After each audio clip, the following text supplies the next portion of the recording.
أهلا بيكوا حبايبي في فيلم جديد على القناة. والفيلم لسه جديد وليه جزء تاني كمان. النهاردة هنشوف ملخص الجزء الأول. يلا بينا. الفيلم بيبدأ باتنين كابلز رايحين رحلة شهر العسل بتاعتهم. بعد ما شافوا الخريطة بتاعتهم عرفوا إنهم وصلوا للمكان اللي كانوا بيدوروا عليه، غابة اسمها 1 مايل. كانوا معتبرينها مكان هادي وجميل مثالي للاسترخاء، لكن اللي ما كانوش يعرفوه هو إنهم دخلوا منطقة محظورة. قبل ما ينصبوا الخيمة كانوا بيستمتعوا بلحظة رومانسية بينهم. فجأة ظهرت مجموعة ناس وبوظت عليهم فرحتهم. واحد من الرجالة سلم عليهم بطريقة ودودة، لكن واحد تاني من الرجالة هجم عليه فجأة بسكينة. الناس دي مش زوار عاديين، هم خاطفين بيخطفوا الستات اللي بيجوا 1 مايل عشان يقضوا أجازة. القصة بعد كده بتروح لداني باكيت، قائد قوات خاصة متقاعد. كان بعيد عن عيلته لمدة طويلة ومتطلق من مراته. بنته أليكس بيكيت ما بقتش تبصله حتى. بعد تقاعده كان عايز يبني حياة عائلية دافية من جديد، وخصوصا يصلح علاقته الباردة والبعيدة مع بنته. خطته هي إنه ياخد بنته تزور الجامعات. لما سلمت عليه أليكس بيكيت ما ندهتلوش بابا، لكن قالت له داني قبل ما تمشي. جانين بيكيت اقترحت عليهم ياخدوا صورة تذكارية مع بعض، ورغم إن أليكس ما كانتش مبسوطة قوي بالفكرة وافقت تاخد صورة عشان تفرح مامتها. بعد كده الأب وبنته انطلقوا عشان يزوروا الكليات. في الطريق داني حاول يبدأ محادثات ودودة مع بنته، لكنها تجاهلته وفضلت تسمع مزيكا بسماعتها. لما وصلوا لأول كلية المدير سأل داني عن التخصص اللي أليكس مهتمية بيه. بما إن داني كان بعيد عن عيلته افترض إنها ممكن تكون مهتمة بالرياضة، لكن ما كانش متأكد. عشان كده جاوب بإن بنته متفوقة في كل حاجة. بعد ما خرجوا من الحرم الجامعي داني سأل بنته مباشرة عن اهتماماتها. في الحقيقة أليكس كانت شغوفة بالفن، كانت عايزة تروح كلية فنون، لكن كانت بعيدة جدا عن المكان اللي هم فيه. باني قال لها إنه متقاعد دلوقتي وعنده الوقت الكافي ومستعد يوديها أي مكان عايزة تروحه حتى لو كان بعيد. الكلام ده فرح أليكس، عشان كده الأب وبنته اتجهوا ناحية كلية الفنون. عشان كانت بعيدة دوروا على موتيل عشان يرتاحوا في الطريق، لكن شبكة التليفون اتقطعت عنهم في المنطقة دي، وده عصب أليكس. في الآخر وصلوا لمحل ووقفوا هناك شوية عشان يشتروا اللي محتاجينهم. في طريقها للحمام أليكس قابلت الراجل العجوز اللي في المحل وحست بعدم ارتياح، شكت إن نظرته ليها فيها حاجة مش مظبوطة. الست العجوزة صاحبة المحل قالت لهم إن مفيش أي موتيل قريب، ورسمت لهم خريطة بسيطة واقترحت عليهم يخيموا في الطريق. ادت الإرشادات لداني. بعد ما داني وبنته مشيوا الراجل العجوز قال للست العجوزة تتصل بالعصابة بتاعة الخطف. الشمس كانت قربت تغرب. داني بص في الخريطة اللي ادتها له الست العجوزة وقال إنهم قربوا يوصلوا لمكان التخييم. المكان ده هو الغابة اللي اسمها 1 مايل. الطريق كان ضيق ووحش ودخلوا المنطقة المحظورة من غير ما يعرفوا. بعد ما نصبوا الخيمة داني طلب يشوف الأعمال الفنية بتاعت بنته، وأليكس ورته بعض لوحاتها. داني شكر شغلها وشجعها تروح كلية الفنون. بعد شوية خرجوا يجمعوا خشب للنار، وهم بيدوروا سمعوا صوت غريب، لكن لما لفوا عشان يشوفوا ما ظهرش ليهم أي حاجة. كضابط قوات خاصة سابق داني بدأ يشك، لكن عشان ما يخوفش بنته قال لها ممكن يكون مجرد حيوان بري. بعد شوية اتقابلوا مع شخص غريب.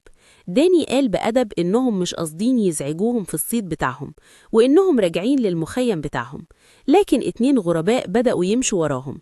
لما حسوا بالخطر داني وبنته رموا الخشب ورجعوا يجروا على عربيتهم. الغرباء تبعوهم وخدوا منهم عربيتهم كمان. في وسط المطاردة أليكس اتمسكت. داني بحكم إنه ضابط قوات خاصة سابق دافع عن نفسه بمهارة ضد العصابة. واحد من الرجالة نشن وكان عايز يضرب بالرصاص، لكن ابن الزعيم الملتحب قال له يقف وما يضربش عشان ما كانش عايز البنت تتضر.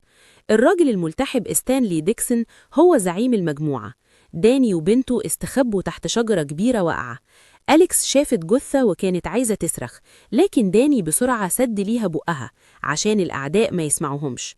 الجثة المفروض تكون بتاعة الكابل اللي جم يخيموا في بداية الفيلم.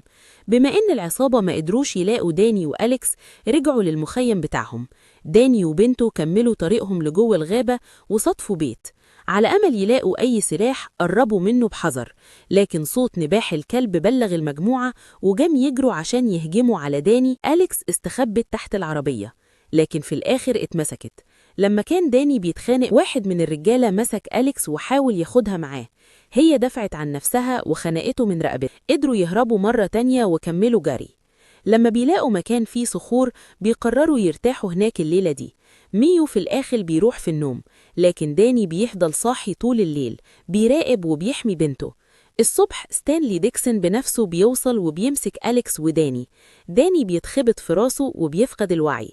واحد من رجال العصابة بيرمي داني في الحفرة فاكرينه مات، وبيمشوا من المكان ده. بعد شوية وقت داني بيفوق. بنته وجماعة ستانلي ديكسون ما بقوش موجودين. باستخدام المهارات والتدريب اللي أخدهم كضابط قوات خاصة سابق، داني بيبدأ يتعقب العصابة. وهو بيتتبع أثرهم بيكتشف إن مخبأ ستانلي ديكسون موجود في جزيرة بعيدة مربوطة بطريق ضيق. وهو بيتتبعهم داني بيوصل لواحد من معسكرات العصابة. رجال العصابة كانوا سكرانين بيشربوا بيرة ومرتاحين. مستغلاً الوضع، داني بيتسلل وبيعمل هجوم مفاجئ. في الوقت ده أليكس كانت محبوسة في المقر الرئيسي لستانلي ديكسون. واحدة ست بتدخل الأوضة شايلة طبق رز وبتقول لأليكس ما تحاوليش تهربي. الست دي نفسها اللي كانت راحت معاه شهر عسل في بدايات السنة، دلوقتي هي حامل بشهور متقدمة. وهم بيتكلموا ستانلي ديكسون بيدخل ويبدأ يخطب في أليكس، بيحاول يبرر أفعاله. رافضة تسمع. أليكس فجأة بتهرب وهي بتجري، لكن ستانلي ديكسون بيؤمر رجاله إنهم ما يأذوهاش وبيقول لهم يقنعوها بالطريقة المناسبة. أليكس بتفضل تجري لحد ما توصل لشاطئ البحر، لكن لما بتبص قدامها ما بتشوفش غير المحيط الواسع اللي ملوش حدود ولا نهاية. لما عرفت إن مفيش طريقة تهرب بيها بتفقد الهلس. ستانلي ديكسون بيقرب وبيكلمها بهدوء، بيقنعها إن الهروب مستحيل. لما فهمت إنها مش هتقدر تهرب مشيت وراه بهدوء وهي راجعة. في نفس الوقت داني كان خلص على مجموعة من العصابة. لما سأل عن بنته فين، واحد من الرجالة بغضب بيقول لأصحابه يسكتوا. داني بيتعصب وبيقطع صباع واحد من الرجالة، بيطلب يعرف بنته فين. قبل ما واحد من الرجالة يجاوب، واحد تاني من العصابة بيقوله باستهزاء إن البنت دلوقتي ممكن تكون كويسة مع واحد من رجالنا. وهو متعصب داني بيطعن الراجل في رقبته بسكينة. الراجل ما ماتش في ساعتها. داني بيقوله ببرود إنه مش هيموت بسرعة، هيتعذب في الألم لمدة وبعدين يموت. وهما خايفين، واحد من الرجالة في الآخر بيعترف إن أليكس محبوسة في جزيرة. لما داني سأل خطفوها ليه، واحد من الرجالة زعق لأصحابه عشان ما يجاوبوش. داني اداله رجل جامدة في وشه عشان يسكته. واحد من رجال العصابة اقترح يتصل بأبوه. في الوقت ده داني فهم إن الراجل ده في الحقيقة ابن ستانلي ديكسون. إذن داني طلب منه يتصل بستانلي ديكسون ويقوله لو عايز ابنه يعيش لازم يجيب أليكس. ستانلي ديكسون جاب أليكس واتجه عشان يقابلوهم. في الوقت ده داني في سرية بيدرس معسكر العدو وبيطلع بخطة مفصلة. بيسرب مواسير الغاز وبيتأكد من كل حاجة بعناية. بيلاقي أوضة ممكن تنفع كمخبأ. كان مجهز استراتيجية عشان ينقذ بنته. بسرعة ستانلي ديكسون ورجاله وصلوا للجزيرة اللي ابنه محبوس فيها. لما وصلوا للمعسكر ستانلي ديكسون أمر رجاله يتفرقوا. قال إنه هيروح لوحده مع أليكس ومحدش يتبعه إلا لو اداله إشارة. داني كان جاهز. لما ستانلي ديكسون قابل ابنه ادى إشارة لرجاله في سرية. أليكس بهدور نبهت باباها إن في أعداء كتير بره. حسب الخطة داني وأليكس دخلوا يجروا الأوضة المليانة بالغاز. لحظات بعدها الأوضة انفجرت وولعت وداني وبنته بيهربوا. مجموعة ستانلي ديكسون كلها بان كأنها اتدمرت وافتكروا إن ستانلي ديكسون مات. داني وميو هربوا من الجزيرة، لكن داني معرفش إن ستانلي ديكسون في الحقيقة فضل عايش. في الآخر داني بيسترجع حياة عائلية سعيدة وهادية. أليكس اتقبلت في كلية الفنون اللي كانت بتحلم بيها. الفيلم بيخلص وداني ومراته بيودعوا أليكس وهي رايحة الكلية. القصة بتلمح إن في الجزء الثاني ستانلي ديكسون ممكن يرجع عشان ينتقم من داني. شكرا ليكم كلكم للمشاهدة.